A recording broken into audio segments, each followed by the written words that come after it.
Good morning, St. Andrews. It is so great to be here with you this morning. I'm Dana Leota, and I serve here as director of our Leadership Institute.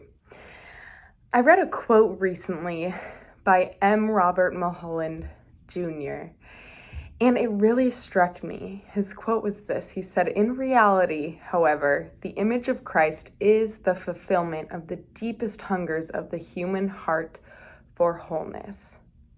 The deepest hungers of the human heart for wholeness. That is, the image of Christ is the fulfillment of those hungers. It brought to mind a passage from Mark. You may have heard the story. It's the story of Jesus walking on water to the disciples.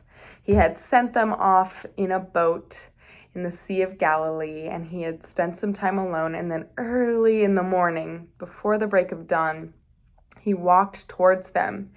And they are terrified, thinking he's a ghost, and they call out in terror.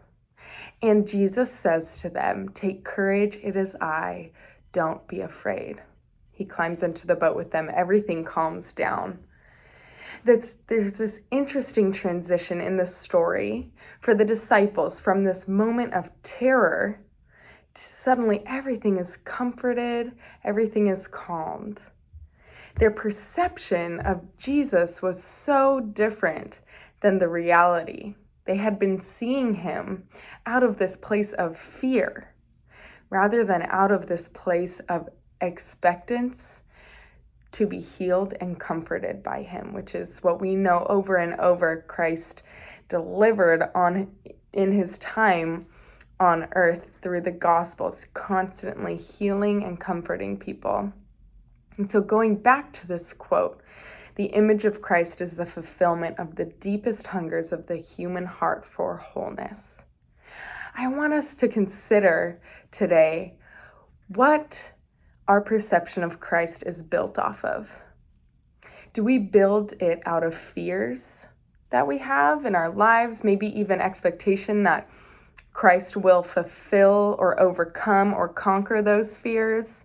This is something that the people of that time, when Christ was walking this earth, did in fact expect. They thought he was going to be a political conqueror. They thought he was going to come in and overcome hardships that they had been experiencing, but he delivered it in such a different way.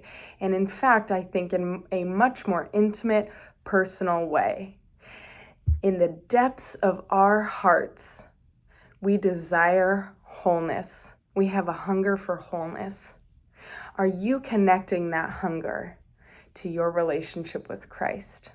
I invite you to consider that today, to look into your heart and potentially see the depths of it and where Christ steps into that delivering wholeness. Let's consider how we can see our Christ through those eyes rather than the eyes or the lens of fear.